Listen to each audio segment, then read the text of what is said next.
has issued a severe thunderstorm warning for northwestern Callahan County in west central Texas, southeastern Jones County in west central Texas, southwestern Shackelford County in west central Texas, northeastern Taylor County in west central Texas, into 7:30 p.m. Central Daylight Time. It's 6:41 p.m. Central Daylight Time. A severe thunderstorm was located near Henry, moving northeast at 25 miles an hour. Hazard, 60 miles an hour wind gusts and quarter-size hail. Impact, hail damage to vehicles is expected.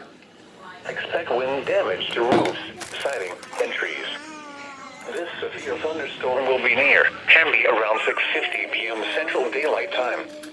Other locations impacted by this severe thunderstorm include impact and Lake Fort Fantanil.